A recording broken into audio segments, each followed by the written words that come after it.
Everyone, and thank you so much for being here at the ECOS Water Committee meeting, where we are doing a speaker meeting this month. Um, my name is Nicole Sears, and I'll be the third speaker tonight. I'm also facilitating in Ted's absence. I'm currently a student at McGeorge School of Law, pursuing a Master of Science degree in Water and Environmental Law. I have 16 years of experience in the Clean Water Act's pretreatment program and with environmental sustainability programs at the Sacramento Area Sewer District. And I've served on the Ecos Water Committee for at least the last year.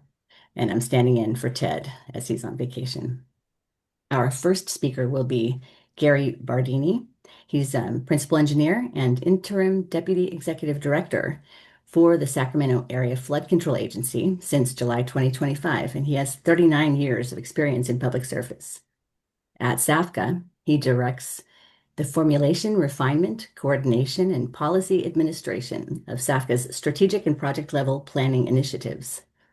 Our second speaker is going to be Austin Miller. He's an environmental specialist for the Sacramento County Department of Water Resources. He's been working in the Cosumnes River watershed for 8 years, focusing on groundwater sustainability and advancing multi-benefit flood risk reduction projects. So let's welcome our first speaker, Gary Bardini, and I think he'll be taking the stage with his presentation. So thank you. Okay, well, thank you, Nicole. And thanks everybody for taking the time to learn about what's going on in flood management in the region here. Let me slide to the presentation.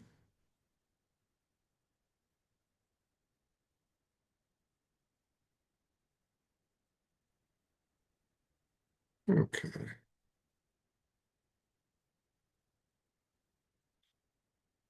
All right.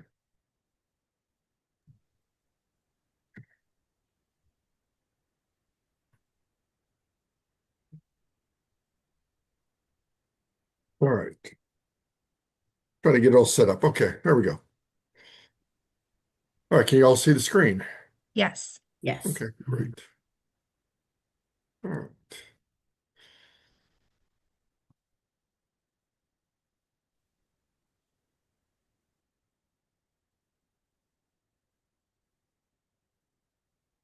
Okay.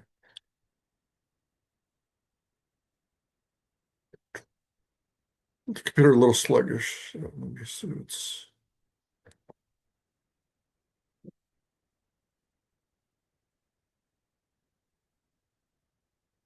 all right. Perfect. Okay. All right. So what I'd like to try to do today is actually try to give a little highlights over the last decade in the kind of the magnitude of improvements that have gone on in the Sacramento region. Um, so we're going to go through quite a bit of slides of activity, and then I'm going to talk a little bit about what we've been doing in furthering flood management projects into the future. So we'll kind of cover these. Um, I just thought I would start with this. This is actually the new spillway at Folsom, and this is in 23. And so you can see this was a major new flood feature that was built over essentially really over the last, it was completed really in 1719. And then of course, this was the first major storm utilizing this facility. This was a major feature in just a number of other efforts in the Sacramento region. Uh, Really, a lot of the improvements in here, we spent about, with federal, state, and regional funding, about $4 to $5 billion of improvements to date. This comes from levee improvements, cutoff walls, seepage, berm stability, bank erosion, levees, dam improvements like I just showed, and improvements on the bypass. Comprehensive effort done with the Corps of Engineers in the state of California. Um, so a little of the approach, Sacramento is one of the most, I would say, a good body of population in a deep floodplain, similar to New Orleans. Recognize both state and federally the risk, why we've had such great support. Um, what we've done over really for the last 20, 30 years, moving through feasibility studies and et cetera to then a number of projects was to really kind of work our way from levee and channel improvements, including improved maintenance, and then working onto some broader system improvements out on the bypass, and then looking to then linking our watersheds and the reservoir system above Folsom with other reservoir operations using forecast informed reservoir operations.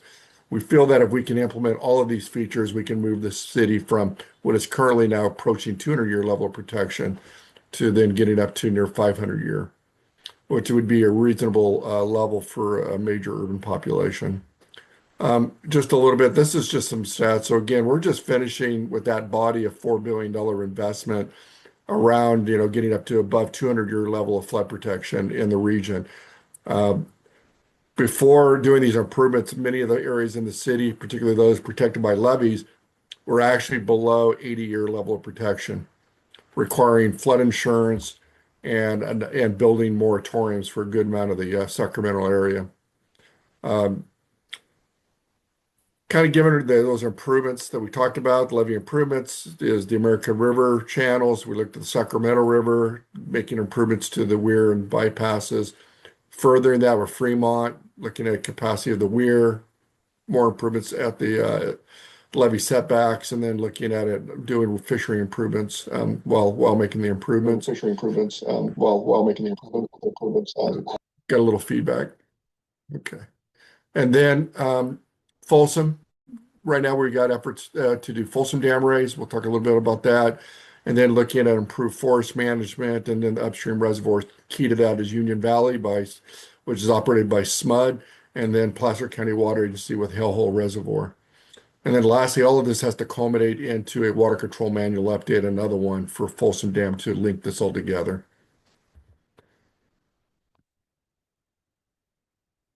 Okay.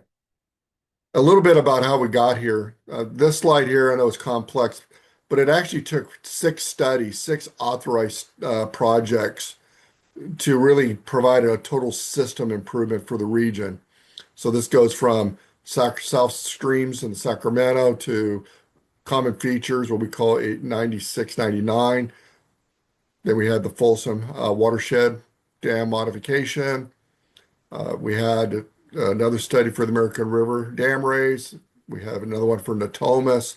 And then we have what we call the common features, which kind of took all the remaining elements in the region. So the colors here on the graph kind of represent where these studies look for improvements in the region.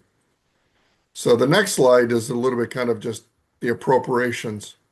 So I just kind of went back about 20 years of appropriations of just advancing the projects we talked about. And you'll see that there's been, through annual appropriations at the federal level, and then essentially we had a number of big bill acts. One was called the Bipartisan Act that actually provided almost nearly $2 billion of funding, which advanced a number of those authorized projects that I just showed before. So a net sum, this was essentially, again, about the $4 billion number. The state of California leverages and pays beyond what the feds do about another 25%, and then SAFCA the region puts in another 10 to 12%. A little extra about that bipartisan bill. So essentially, it funded fully that American River Common Features 2016. It also fully funded the Folsom Dam raise. And then as we move the project forward, there are some additional costs to doing the dam raise project, and another $110 million or so was added. So that's where we just kind of had a big push with federal funding at that time. So what I got here then is just a slide on about the contracts that came from those authorizations. So this here is for the Folsom Dam Raise project. Number of improvements done there. So just like you said, just under 200,000 or $1 million. We did essentially a number of the dikes, Dike 8, Mormon Auxiliary Dam, dikes 1 through 6, and then improving and doing stop log improvements, and then sealing the gates to essentially make the improvements on the gates themselves, the existing gates, sealing them so we can actually increase storage behind Folsom during a flood event. So this is net sum of activity that's been going on. Many of these improvements, they say ongoing. The ones that are ongoing are almost nearly complete. The only one that's not completed will take many years to complete. We'll be finishing sealing out the gates. A little bit of photo. These are what the gates I'm talking about. And we're going to do a lot of photos at this point. So this is just the gates. So we had to put stop logs to seal the gates and then pull the gates out and then basically seal it out and then put them back. So this has been, right now we're just finishing the first one and getting a proof of concept. There was a lot of challenges to this, but you can see this is a significant undertaking to take each one of these gates. There's 8 of them. There's a little bit of the stop logs that had to be hauled in so we could actually work on the gate itself. This is a little bit about some of the other improvements I just discussed. So all the way around the reservoir, there's just a number of efforts to essentially raise up about 3.5 feet. And that was done in a number of different ways. Going to the next one, talk about Natomas. You could see we have a number of contracts ongoing, over 300 million of recent or the last 10 years. A lot of these are complete, many are ongoing. We still have several other reaches. We basically go through reaches A through I, and you can see we've got a letter still off, which will be moving to reach F and G. So, but this really takes care of what I would call the most concerning reaches, Natomas. The other ones are on the east side, which are not nearly as vulnerable as it is on the Sacramento. Some photos of this. Most of this project is slurry walls, and you can kind of get a sense of it. It's a big equipment that's basically, most of these slurry walls go down 100 feet below, and it's to stop under seepage under the levee. A little bit more of some of the other reach work that's been done in the region. Some of this work was carried on earlier than 10 years ago by Safeco, especially on reach D and reach C. Kind of moving from there for improvements, 21 contracts. This is for the common features. This work is kind of widespread.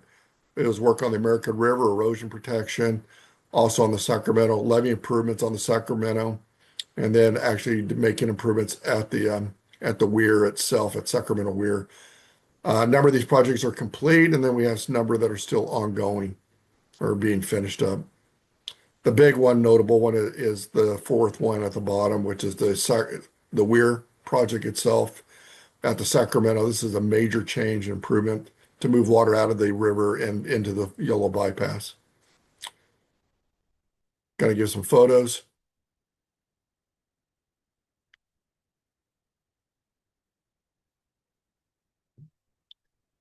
A lot of earthwork, a lot of barging. And you see a little bit of that's the fish passage facilities building at the Sacramento Weir. Some of the efforts on the American River, Sacramento River. Okay. So then from there, I want to talk a little bit about our efforts of moving forward with future projects.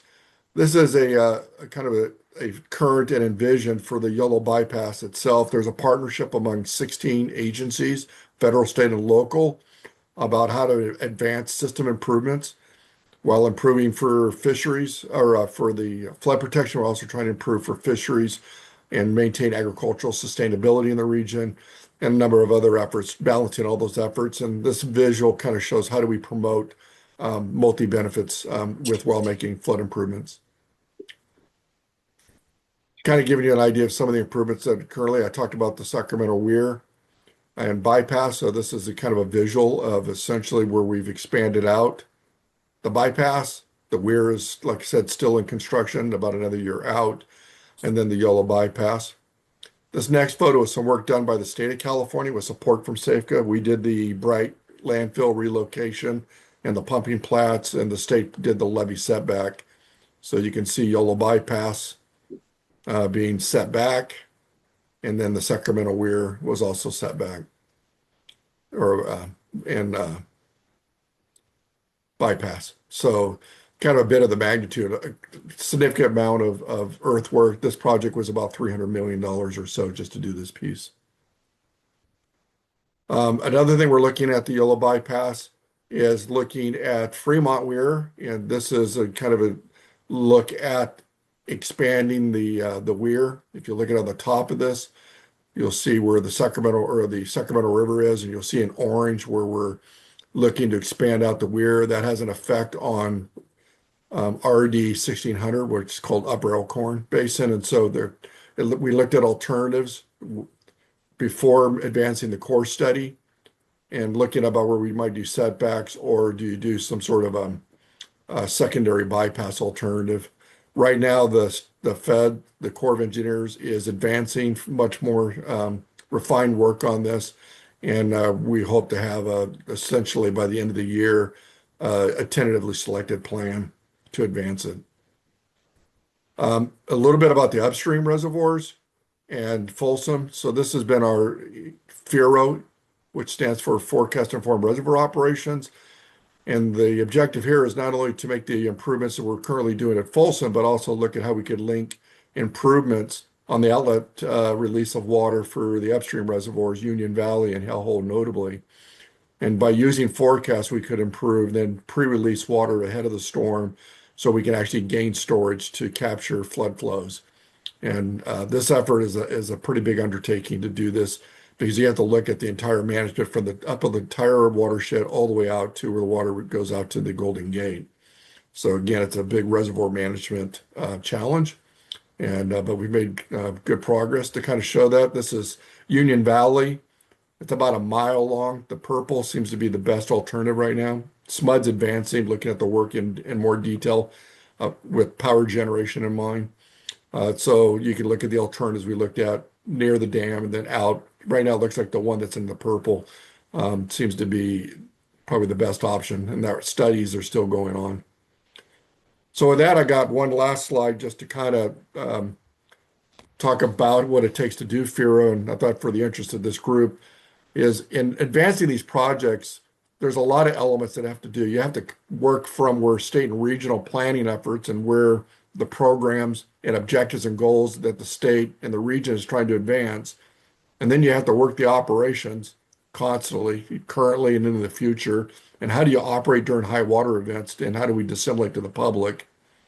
We're always in a process of trying to improve forecasting skill and operational strategies. And how do we continue to advance that?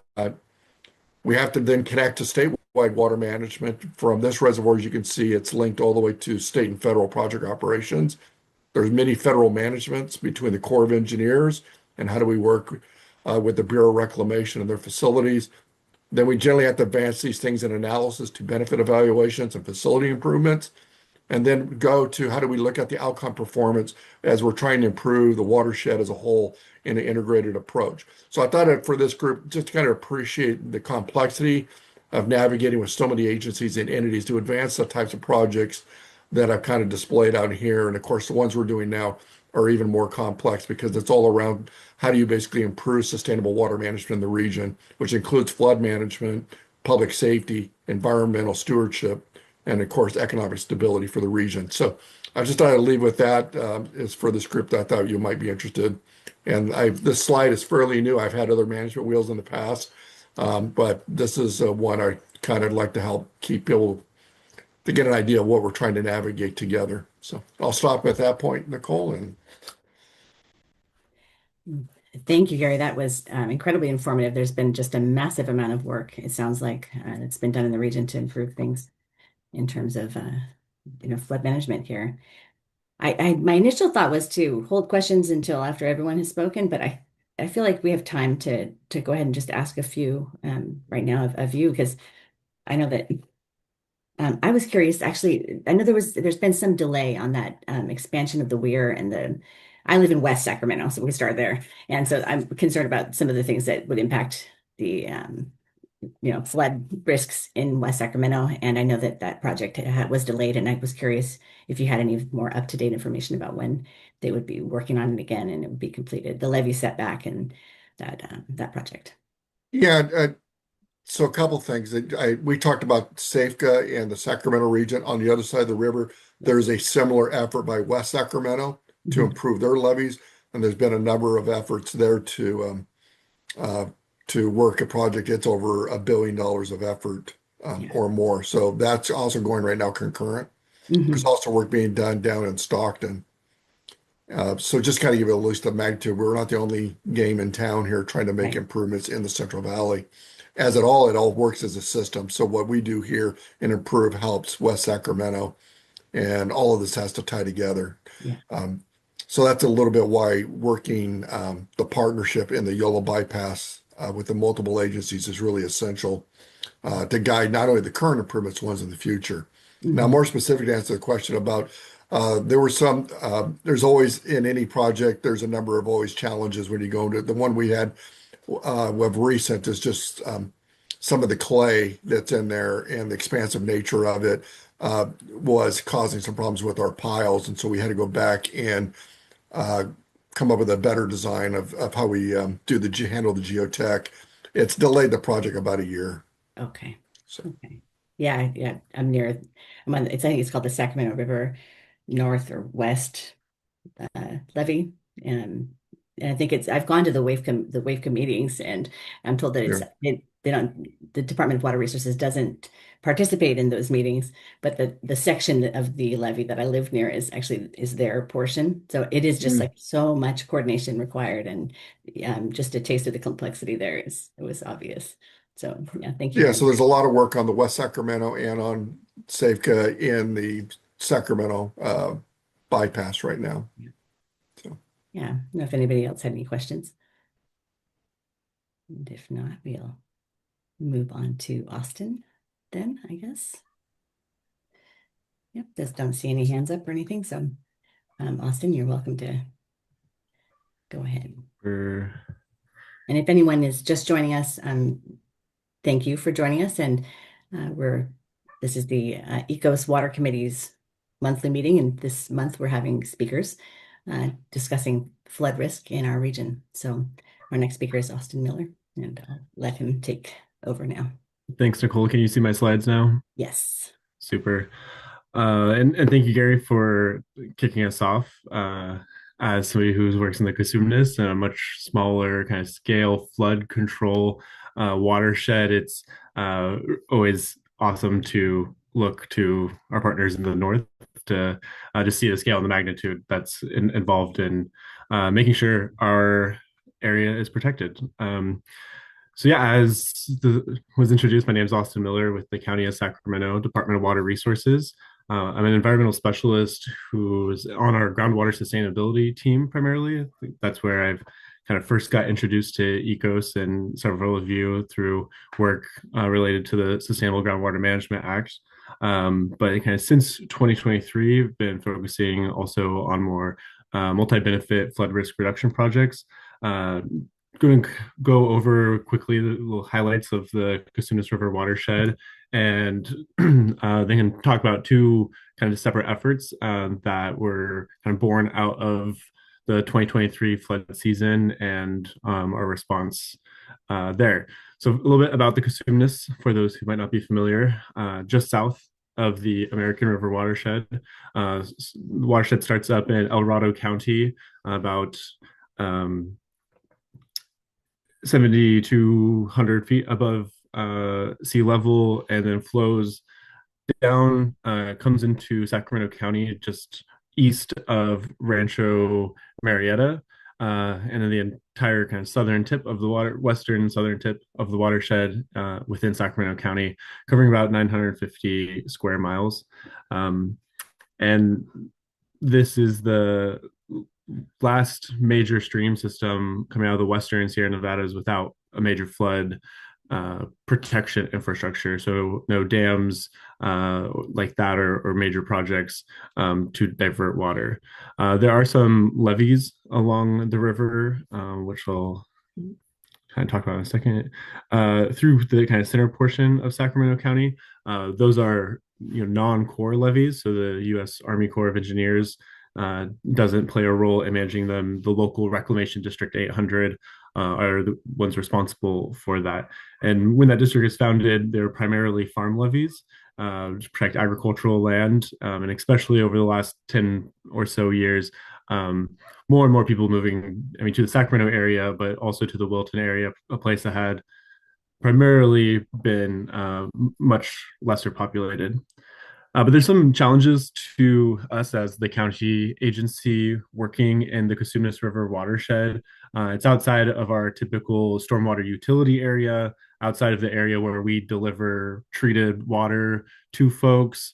And besides a few population centers like the city of Galt and Rancho Marietta, uh, primary areas outside of the urban service boundary. So we have no, real revenue source out here to do projects.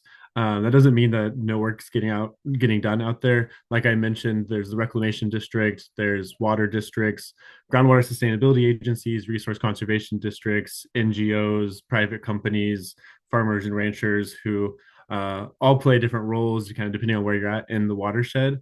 But just kind of from the perspective of the county, it's hard for us to really champion and lead projects out in these areas for some of those different challenges. So that's kind of setting the scene. Um, the 2023 flood season was really devastating to the watershed, much like the rest of the state. But our watershed had multiple, over a dozen different levee breaches, um, flooding on Highway 99, car strandings that actually resulted in 3 deaths in the watershed, millions of dollars in farmland damage and habitat damage, um, and was a real catalyst for a lot of newer conversations related to advancing some of these multi-benefit projects because, like I mentioned before, one of the last undammed rivers, this river at certain points runs dry in drought years. But then on the other side of the coin has so much water moving through it really quickly when it rains. The saying when it rains it pours, really true out in the Cosumnes watershed. So after the 2023 flood season, kind of spearheaded by the county and other partners, we began pulling together a lot of our partners and some new partners, but a lot of connections that had already been built over the years to start figuring out what are some of the long-term solutions that we can find that are going to make sense for the Cosumnes River watershed to address this problem. And right from the get-go, we kind of focused on three main pillars of our work: uh, reducing flood risk, in, uh, encouraging groundwater recharge, and enhancing habitat potential. Um, and the state Department of Water Resources uh, started a Cosumnes River pilot study where they were able to get funding to develop a EcoFIP tool, EcoFIP standing for Ecological Floodplain Inundation Potential. Basically pulled in a lot of existing and new data to map the um, section of the Cosumnes River through Sacramento County and act as like a almost like a sandbox where you can start then putting in your project concepts to see how the whole watershed could potentially respond to those efforts. So down from the river mile stretch kind of perspective all the way down to site specific projects. And so working with the state and that big list of partners and others and these multi-benefit projects, we at in 2025 finalized a short list of projects that were modeled through that tool to look at what kind of impacts they could have. Um, just a real quick highlight. Could talk all day about these different concepts, but some of the sites were identified through the state and their tool and their team identifying key features, but kind of the other half of these projects came from those local stakeholders saying, we know this property owner is interested in working, or this organization has already made progress on this project. How can we add to that? So we have some existing gravel pits, and the concepts there would be to utilize those for additional flood space, kind of letting the floodplain go where it wants to. A few sites like the Blodgett Dam and Highway 99 looking at removing obstacles in the way to the flood stream or the river stream, and utilizing side channels for some additional extra capacity through key infrastructure. There was a relatively large scale levee setback project that looked at moving mile about or several miles of levee back by I think it was about 500 feet. Uh, but the project that we'll talk a little bit more about today is the Wilton Road Floodplain Reconnection Project, which is one of those sites There's a former gravel mine located between the Cosumnes River and Deer Creek, right along Wilton Road. Um, this site, this map doesn't quite do it justice to capture the scale of the pit, the first pit, and then the second larger pit. Actually, that from this angle just looks like a field, but um, time permitted, I'll share some other photos that we took out at this site, which is just a massive area where um, we have seen breaches in the past and water going over the bank and kind of naturally flooding this way.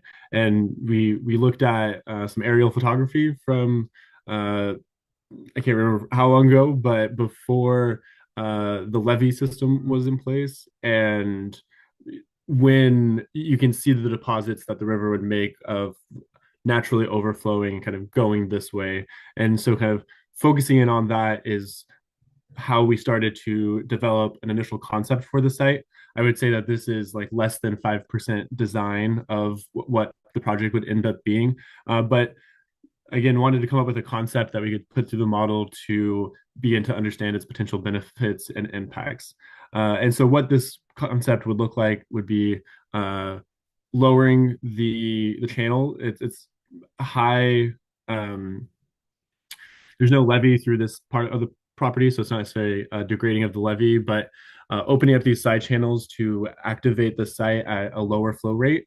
Right now, it's about 10,000 CFS, and so dropping it down to 3,000 CFS would see water through here on most years, and then use the existing characteristics of the site to create these braided channels, some retention, uh, the bigger pit could hold a lot of water. We would need to address, potential fish stranding issues like that, but of how exactly this would all work out. But then Keeley would be connecting this area back into Deer Creek through the old railroad line and Wilton Road Bridge here. That gets really jammed up and creates its own problems at that site. So again, you could probably talk about this concept all day. It's been really fun to continue to flesh this out. Um, all well, going back to this map, I forgot to mention that.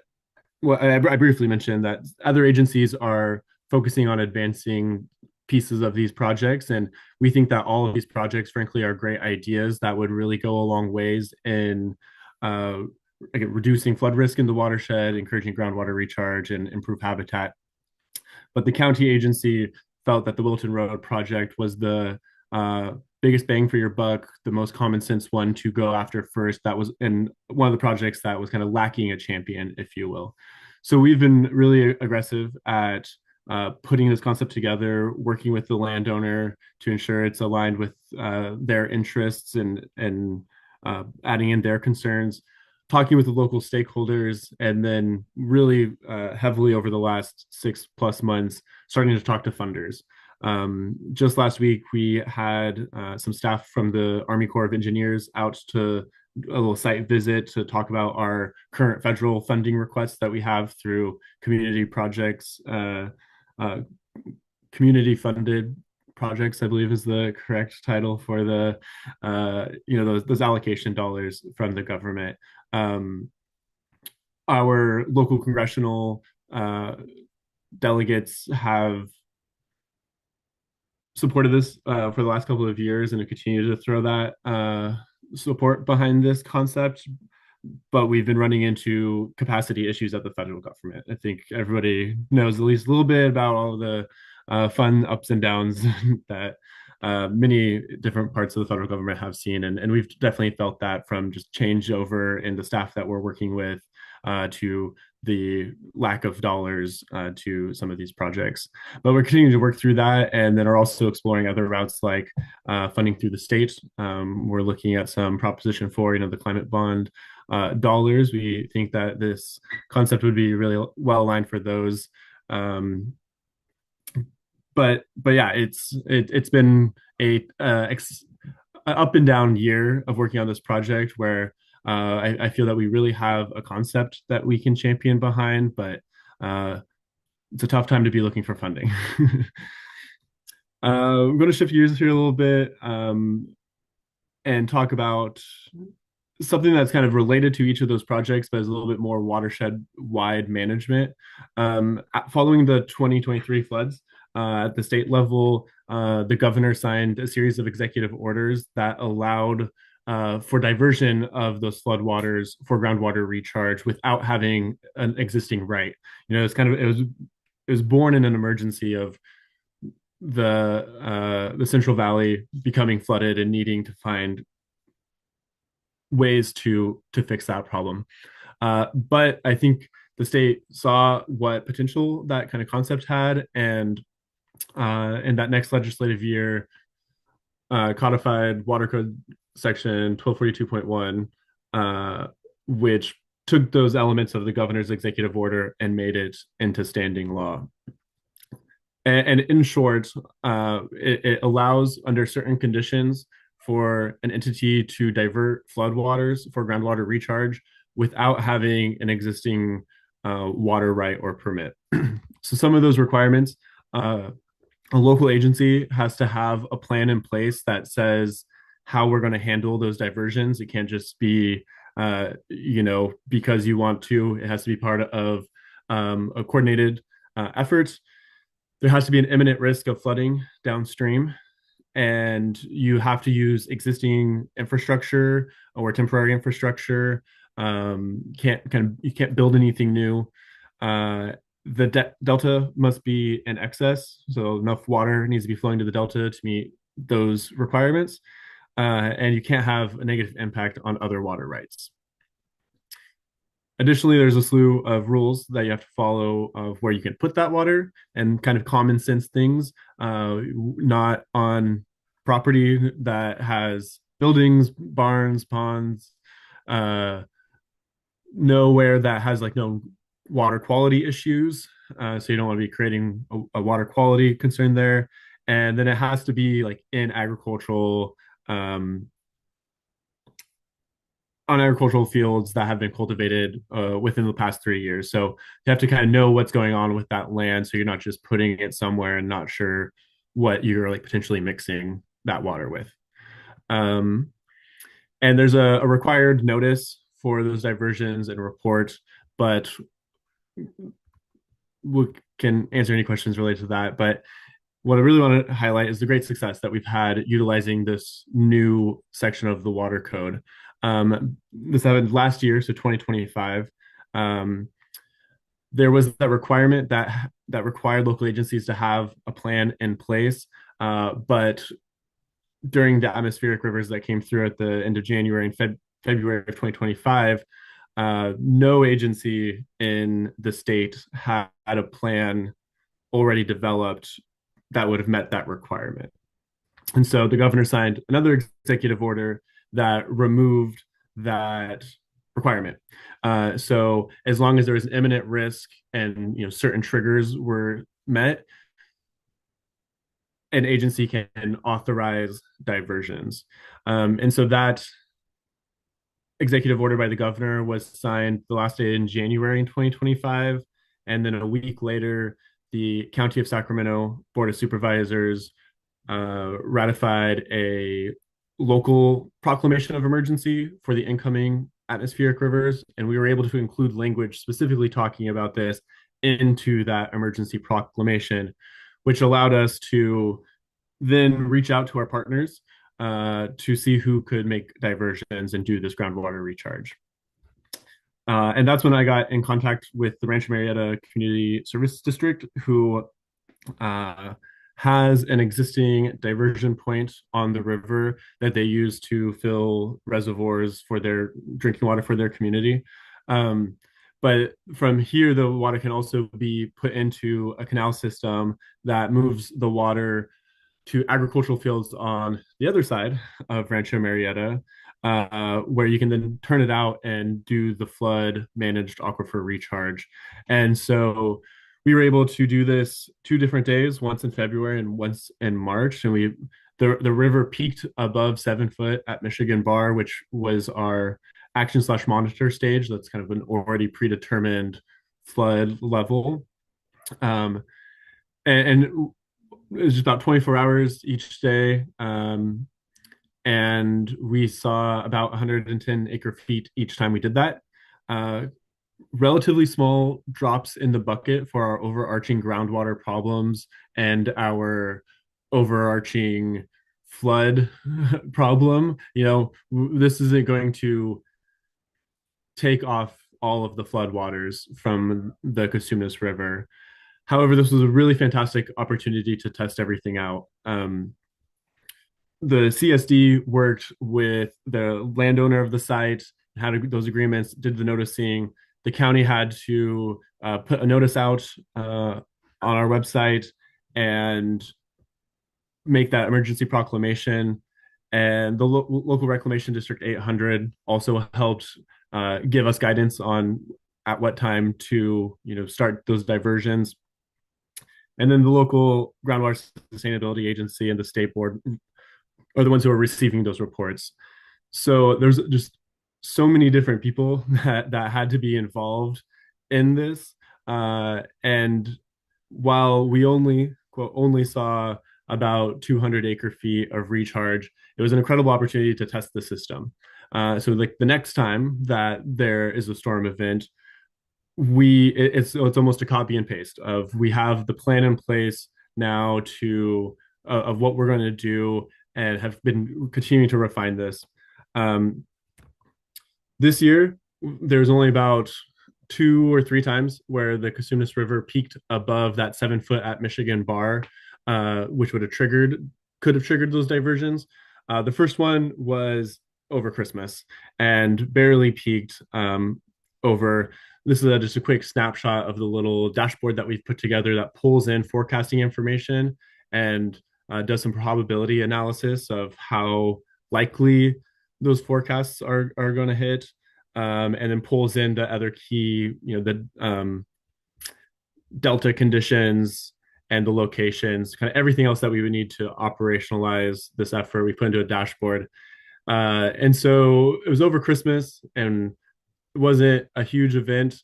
So we opted to not do any recharge under this, program, and that's been the case for this year. We just haven't seen those levels, but it's something that we're continuing to talk about and looking for additional sites where we could expand this effort, to try to capture as much of that flood water when we have it. And you don't want to hope for a stormy year, but I think I'm at least hoping that next year's water year, we see a little bit more than this year and have some opportunities to test this out. Because I think it's a really common sense, not solution, but a tool in the toolbox that we can have to help our groundwater aquifers and also try to make impacts on the flood risk side of things. Mentioned at the beginning, or the first part of my presentation, that it's been a hard couple of years for funding. And the recharge, this year we didn't see any recharge being done under 1242.1, but we've still had such tremendous success on advancing different efforts in the Cosumnes River watershed. The watershed was included in the Federal Water Resource Development Act of 2024, which opens up new pathways for federal engagement in the watershed. The Army Corps has been out and surveyed all of the RD 800 levees in the watershed. So we have kind of the best understanding of those levees now than ever before. Within the Army Corps and California Department of Water Resources, and other agencies, there's a group called Silver Jackets, which identify kind of smaller bite-sized projects, if you will. And we just found out that they got some funding for a project to look at the Cosumnes River and apply loss of life modeling and get a better understanding of the risk in the watershed. And then just the ongoing coordination with all of our partners has been fantastic. The 2023 flood season now, 3 years behind us, but it was such a cataclysmic event within the watershed that has really, I think, spurred some awesome movement in trying to address some of these problems in a more holistic way and seeing partnerships work that haven't worked in the past. But people coming around a kind of a shared vision has been fantastic. Hopefully, I didn't take too much time. Again, could ramble on about more of this, and we'll be sure to drop my email in um, the, the chat if anybody wants to reach out about certain aspects of this. Would love to make any connections too. You didn't take too long at all, and that was really great presentation. Thank you so much. I had a question for you about this last weekend. I thought I saw some kind of warnings or action levels related to the that Michigan bar, and I guess we just did it. I actually reached the 7 foot level, or was it? Yeah, we got it got close. It didn't quite hit it, and 7 foot at Michigan Bar is kind of like the first is the action slash monitor stage. Yeah, Um, so it's not like levies are overtopping. overtopping. So that's another kind of challenge that we've been working through is how to ensure that we're articulating appropriately what level of emergency it is. Because at 7 foot, some places lower in the watershed can still see water out of the banks. And so there's cause for alarm, but not for everybody in Wilton to, be thinking about Evacuate. Yeah, evacuating or something like that. yeah. So still some refinement that we have on our part, on all of our parts as the different agencies that work out there. But yeah, this year with the rainfall that we saw, or this weekend with the rainfall we saw, the Casunas did get about up there. I can't remember right now if it ended up Yeah, peaking over that or not. But yeah. And we had a question, I think, from, hi, Kelly. let's see, Hi, Austin. Heather. Oh, did you have a question? Go ahead, Kelly. Yeah, can you hear me? Cool presentation. Thank you for sharing that. I think I'm amongst friends, so typically I wouldn't ask this question in more of a public forum, but um, the Sac Valley Conservancy holds conservation easements on those parcels. I believe they were Carroll Ward and are now owned by AKT. Is that correct? Yes, yeah. Okay. I think if there is a notification system in the future, it wasn't on my radar. Super cool, very exciting to see that happened. But if there's notification for flooding on those parcels in the future, I think that would be really helpful to have the Conservancy be included. Yeah. And I think this is a really interesting presentation, and flood and of course fire, but flood and ingress and egress and flood issues are always a topic of conversation on the Rancho Marietta Regional Fire Safe Council. And so if you would be willing to maybe share some of this information, if the slide deck will be available, I think this would really be of interest to the Fire Safe Council members. So Yeah, absolutely. I can share the presentation or would even be happy to come and chat. I also know that the County Department of Transportation has been working on some sustainability related grants, being able to like look at a few different projects, and I think Rancho Marietta area is included in that. So yeah, just some things firing off in my brain. But I'll shoot you a copy of this presentation, Kelly, and we can talk more. thank you. And good job. Keep up the good work. Yeah, and there's a question in the chat. I don't know if you wanted to ask it in person, Heather, and I'm not sure if Austin can answer to that, but it asks why is the county allowing more people to move into the Casunas River watershed, and if new residents are warned about the flood risk. It's really more of a hypothetical question. It's, Okay. it's not something Austin can probably answer, Right. but I've always wondered why. I mean, every time there's a flood down there, everybody complains about that they haven't been protected, but there's not enough tax revenue or enough people willing to pay for it to do the kind of levies that we have around the city of Sacramento, for example. But for some reason, people keep being allowed to move in there. And I probably know the answer, but I just was curious. I just wanted to plant it out there to everybody that if we know this is an area that isn't protected from flooding, why is it okay to keep moving more people, move more people in? And are people required to raise their houses? Are they told that they're in a flood risk, so they shouldn't complain about it later? Or what do you do? Yeah, lot of tough questions there. Yeah. I'll try to do my best at answering. And obviously, I uh, work on just a few kind of special projects in the greater picture of all things Sacramento County. And so, would need to bring in a lot of other voices from our planning department and board of supervisors and across the board. Um, but yeah, it's challenging having increased population there, and I truly believe that everyone's trying to do their best as far as articulating what concerns and being prepared to serve constituents, but lots of challenges. Is there like an overlay flood risk zone? Yeah, so is FEMA mapping, which is not my area of expertise, but Okay. these maps articulate different levels of flood risk and also require flood insurance for properties within those areas. And the Sacramento County area is I think it's called Class 2. Gary could probably correct my terminology, but is at a level, it has done enough planning and projects to give folks I think it's 45% discount on their flood insurance that's required. So, uh, Wow, I don't and, think and, we get and, that out here in Natomas.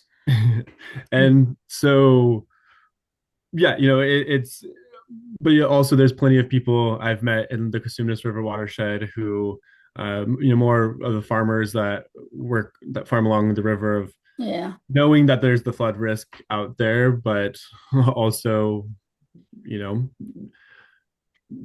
everyone has their different reasons, I guess, of why they're out there. But um, my I personal, think not the necessarily farmers county make related, sense. is that everybody there needs to be more work out there and being able to articulate what concerns are there, how people can uh, be prepared and what Yeah. they're getting themselves into, because rural life, as somebody who grew up in rural areas, it's very different than life in the city, and it comes with lots of different challenges that I Yeah. think as a society we could address better. Okay. And Thank I'll you. be speaking a little bit to that as And it well. was a good presentation, so thank you. Very Yeah. clear. Thanks, Heather. Seems like a lot of great work being done. Um, all right. So I think, Brian's hand is up. oh, did we miss me? Yeah, Brian, please go ahead and good to see you here. Yeah, great. Thanks for the presentation, Austin. Good to see you, Nicole. Yeah, just curious. I know one of the big stakeholders out in the Cosumnes watershed is Wilton Rancheria. Have they been a collaborative partner on some of these efforts, including the work over there at or the proposal over at Wilton Road? Yeah, they have been participating kind of in this larger effort since the state started up the uh, EcoFit pilot study. They attended most of our meetings. They've had some staff changes over the last couple of years, but we've met with all of their folks. They were actually looking at um, the Wilton Road site right there, and had received a state grant to potentially purchase that property. For a number of reasons, they opted to not take that opportunity to a couple of like contracting reasons, and I think it was when their capacity needs were changing a lot. But they they are huge champions of the kind of three pillars that we have of flood risk and habitat enhancement and groundwater recharge, and um, have also shared with us kind of what they would like to see as far as being able to access the river. The Wilton Road property site has more of a accessible riverfront versus the other side where they are at. That's much steeper um, river channels, and so yeah, lots of partnerships. They're nothing super formal right now, but in ongoing conversations, and um, excited to see how our kind of partnerships with them continue to evolve. Great, appreciate that. Yeah. Yeah. Looks like Annika, you had a question? Or Muriel? You're welcome to unmute and go ahead and ask. I'll guess I'll go ahead. So, you know, looking at all this engineering, I'm a little bit concerned. So what we're looking at statewide is disruption of the natural landscape, starting with placer mining. And then that led to, you know, solutions to try and fix those problems that were created. And then there was the waterworks for farming statewide and all of that. Anyway, in recent months, I read a couple of books. One of them was very technical about the history of the waterworks, the law, the engineering, and stuff like that. The other one was by this guy, McFarland, who was really a river nut. And the takeaway from his book was that, yeah, you can do all this engineering and build it up more and more, but the more you build it up, there's going to be an eventual catastrophe, and the more you build it up, the bigger the catastrophe. So I'm an engineer, and I've also studied a lot about how nature works. And so I'm looking at this situation and saying to myself, yeah, we're stuck with what we got, but how can we revive the way that the river wants to be and sort of go with the flow somehow and bring the natural solutions, the natural ways that the river is back into the picture. So like for one little example, bringing back the beaver, which slows things down and stuff like that. So I just, you know, I don't really expect any answers. I'm just, you know, trying to look at things from a 30,000-foot view. So thanks for listening. Yeah, I'll speak a little bit to that and have a short talk that I'll give here in just a moment. But yeah, understood. Hear you. Definitely. Annika, did you want to ask your question? Yes, thank you all. I'm understanding what a complicated issue this is, from lack of funding to all the red tape and all the things to consider, including the last question. And so mine is something Mr. Miller said, the smaller bite projects. Having lived in North Belgium, in Flanders, there are a lot of canals that can be, like, boats can go through on one level, enter a little doorway, go down. And are canals something that would be more manageable, but maybe are not? I mean, it's very different, this area compared to Flanders. But is that something that would be less massive and maybe facilitate funding coming through, less expensive, that people could, to protect their homes? I'm surprised there aren't more people. The first slide showed the amount of people at risk, the amount of dollars. I had forgotten the 3 deaths. Are canals something that wouldn't work? Maybe what do you mean by canals? Because there certainly are lots and lots of canals out here. I mean, man-made canals in Belgium. There's a lot of nature-friendly canals. Yeah, it's really different because there's always a lot of water. And one thing that I didn't hear was about the drought. So I guess I don't know. I'm very ignorant on this. So that's one thing I appreciate about this presentation, that a layman unversed can understand the magnitude of the problem. Sounds like 500 years is a very amazing goal. But canals like they have in the Netherlands, or yeah, it's very different geographically, but I guess by canals, I mean, these doors are so big. I had no idea. Yeah. Right. And how expensive that must be and how difficult to fix them and maintain them. So maybe, yeah, I don't know how else to describe the canal. Would be like, I guess, similar to the braided channels. Are those considered sort of So I think canals? typically, the canals that maybe you're envisioning, at least that one I think of, like Europe, are typically for moving folks, moving people, or moving water. Um, we have some canals in the area. There's the Folsom South Canal that can move water out of Lake Natoma. There's farm canals that are some like that. So yes, and I think the 30,000 foot level canals can solve some problems, but it still kind of comes down to uh, water management and having enough places to put that and getting it to the right places. And open face canal can, at least on the surface, appear cheaper than some other massive infrastructure projects, but still come with the cost and having to weigh the benefits for that. So um, yeah, if you wanted to chat more, we'd be happy to kind of follow up on that. Thank you. Yeah. Yeah, I really thought it looks like a great project, and I hope that you're able to move it forward because that does speak to both drought and flood risk to move the water across I don't know what you were calling it, I don't remember, but I think you know what I'm talking about. Yeah. Yeah. Thanks a lot. Big project that you showed us. All right. All right. So my presentation's a little shorter and it's less technical.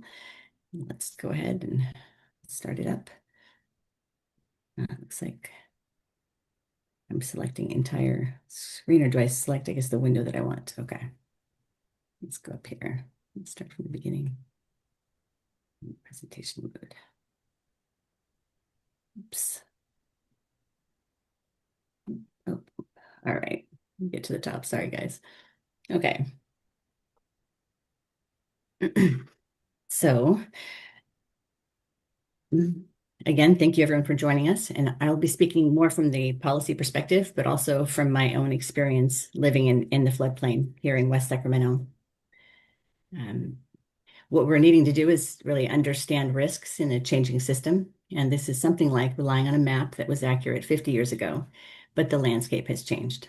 So we are now experiencing more intense atmospheric rivers with earlier snowmelt and less snowpack, as well as sea level rise. These lead to a sense of increased variability and uncertainty. And that's what these water managers who are speaking to us today are really speaking to. One of the ways that, from a policy perspective, we might be able to address some of these concerns would be through increasing green spaces in urban areas. Green spaces reduce flood risk by slowing and absorbing the runoff, especially important in areas like downtown Sacramento, where stormwater and sewer systems are combined. And that means during storms, our treatment plant in Elk Grove can see flows increase dramatically, extremely dramatically. Nicole, we're not seeing the presentation mode Oh, of is it not working? I'm screen sharing. Should have checked that Yes. first. We're just seeing the one of the slides, but Oh my not. goodness. And I told you about my dual monitor issue earlier. Now the dual monitor is working. Let me see if I can fix this here. What if I just turn that off? Maybe just restart your share. Okay, so I'll stop and restart, and then maybe it'll open the right window. Yeah, Sorry about that. it's okay. Let's see. There we go. What about this? Is that right? You seeing it now? One sec. Yes, yes, Okay, good. Okay, thank you for letting me know. yes. Where was I? So there are studies that show that areas with less green space are more vulnerable to flooding within urban areas specifically. So increasing vegetation. And they also find that that people who are more vulnerable to floods live in areas of less green space. So that correcting that problem isn't just an environmental solution, it's multi-benefit. We've heard that word several times today. And in this case, it's about equity as well as resilience. Let's see. I can't really see my title slide. So something that I've found to be a really interesting idea that I would love to see more of in Sacramento region is this idea of spongy cities. And that involves urban water resourcing, ecological water management, and green infrastructure, urban permeable pavement. And in China, where this concept was originally designed, they their goal is typically to maintain baseline river flows during storm events. That seems like a wild possibility, but as does capturing 70% of the rainwater that falls. So um, in spongy cities, manage water by absorbing it through green infrastructure, permeable surfaces, and storage. Cities like Seattle and Copenhagen are already doing this, capturing up to 70% of their rainfall. Now, if you own a home, you can implement some level of this idea uh, by directing storm flows, such as those flows that go through your gutters, back onto your own land through the creation of rain gardens. And that just means sort of digging a hole, filling it with gravel, and then planting on top of that so that you have a permeable area that water can then penetrate back into the groundwater system. It's similar to the larger, much larger project that Austin was speaking to.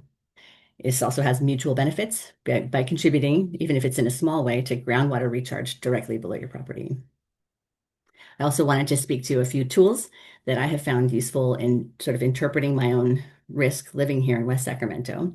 And the first one is the DWR's flood basin map. So it's the best available map, they call it. And this integrates data that is coming from the National Flood Insurance Program that FEMA runs, as well as the Army Corps of Engineers mapping systems. And this slide shows you sort of, if you're looking at the 100-year floodplain, and my understanding of this is that if you live in the 100-year floodplain, you are required to purchase this insurance. And if you don't, such as where I live here in West Sacramento, we're not required. But if you overlay those 100-year flood maps with the 200-year flood maps, you see that there is a greater risk. And as time goes on, it seems that there's maybe the meanings behind those terms, 100 and 200-year floodplains, seems to change. So I personally do purchase a FEMA flood insurance policy because I do have concerns about, catastrophic flooding, and because that would mean that I would not be able to use my homeowner's insurance to recover the loss. I think that it's important for people who live in this region to consider those risks and act accordingly. Let's see. That's about all I wanted to say there. Another useful tool that I find just a great source of information is Daniel Swain in Weather West.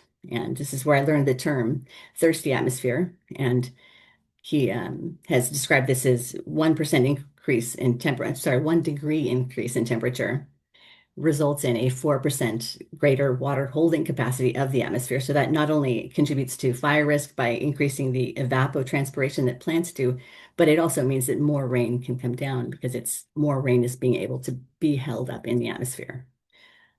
He provides data-driven information and explains complex climate and weather connections in a very accessible way. And then my third tool that I wanted to share is real-time river tracking. That's how I think I know about the consumeness and the action level being close to being met this last weekend. If we look at last weekend near where I live, I look at the gauge at the I Street Bridge, and we're typically around 6 feet there, but you can see that this last weekend, the river jumped up to 14 feet, which is significant. It's not too concerning because you can also see on this website that the flood stage is really around 30, over 30 feet. Recent crests, though, you can also see that on this website showing, we've gotten pretty high. Even in 2017, the river reached almost 30 feet.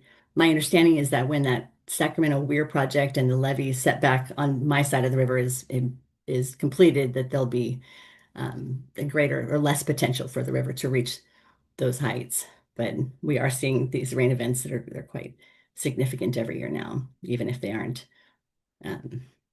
impacting everyone. So I want to say one other thing about that. Yeah, one thing is, even if we might get a large rain event in the valley here, the river can still increase dramatically, particularly in the springtime. You have melt water that's added to it, and the rainstorms that, even if they don't hit here, they may be hitting other places in the watershed, and then that will end up in pretty large impacts to the river. So I hope that this information is helpful in understanding some of our local flood risks and also in feeling a little more grounded in how we experience them. Because we rely on these large systems to manage flood risk, there's also value in simply understanding the landscape that we live in. And I just want to thank all of you for being here.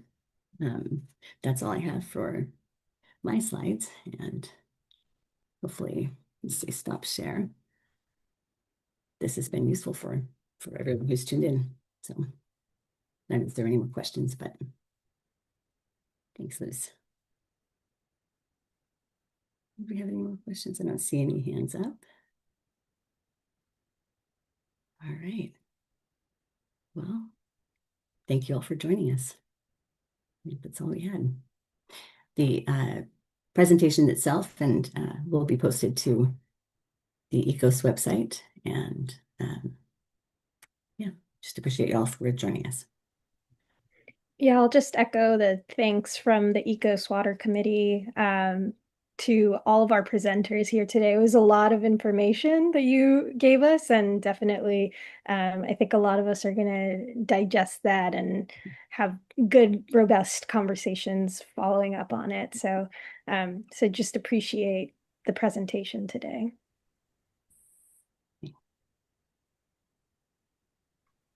Thanks, everyone. Yeah. That was great. Thank you. So, thank you. Yeah, well done, everybody. Thanks. Thanks, Brian. Luz, shall I go ahead and end the meeting then? I want to say thank you to Annika here. Thank you guys. Keep it up. And if we we're going to make a call out for volunteers for the upcoming Earth Day. I guess, yeah, well, to anybody who's here right now, we do have the Earth Day event coming up on April 26th, correct, Alex? Yes. Okay, perfect. And the theme is? What are you waiting for? Yes, so we will have a focus on water, particularly because in celebration of the Water Forum 2050 agreement being signed, and happy to report that almost everybody who had signed the first iteration of the Water Forum agreement has signed it again, and there's going to be a big signing event in May, where Heather Fargo is going to be representing ECOS as a signatory there. So it's very exciting. And with this new agreement, there is the launching of the American River Climate Adaptation Program, which has already begun, and it'll be very exciting to flesh out. I don't have very many announcements because I think we kind of lost a big chunk of our group right after the presentations, and also